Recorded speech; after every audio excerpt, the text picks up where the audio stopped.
नमस्कार दर्शक बंधु। विश्व परिवेश दिवस रे मो चैनल को आपण मानक स्वागत।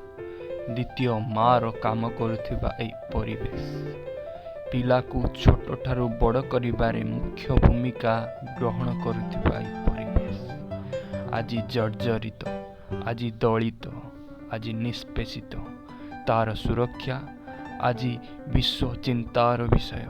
आपण माने भावी पारुचंती परिवेश को नष्ट करी आमे विपद को आम आड़ को केते शीघ्र टाणी आणुछे। सकाळ हबार वार्ता नहीं दांड आगरे का का करुथिबा काउर राब आउ आज शुभु नाही। सुंदर गीतरे सारा जगत को मोहि देउथिबा कोइलीर सुर आउ आज सुना जाउ नाही। पृथ्वी को केवल निजर बासस्थान भावी भूल करुथिबा ई मनीष जदि एबेठू न सुधुरे तेबे भविष्यत भयंकर हेबाकू जाउछि।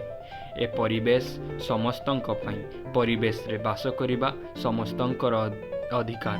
तेणु परिवेश को नष्ट न करी ताहार संचय दिगरे दृष्टि देवा आमर प्रथम कर्तव्य हेबा आवश्यक। समस्तंकु समान भावे दृष्टि देवा।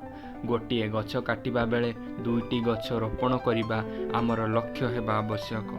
बिना परिवेश रे मनीष बंचिनी कि बंची पारिबेनी। आपण माने एबे देखि पारुछंती आम देशर आम पृथ्वीर तापमात्रा किपरि बढ़िबारे लागिछि।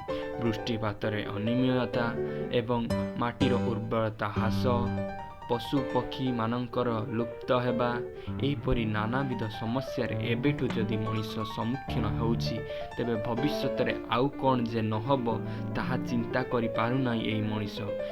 तेबे आमको एबेठू सचेतन हेबाकू पड़िबो। परिवेश को सुरक्षा देबाकू पड़िबो। निजे सुरक्षित रहिबा पई अन्य को सुरक्षा देवा मनीषर धर्म हेबा आवश्यक।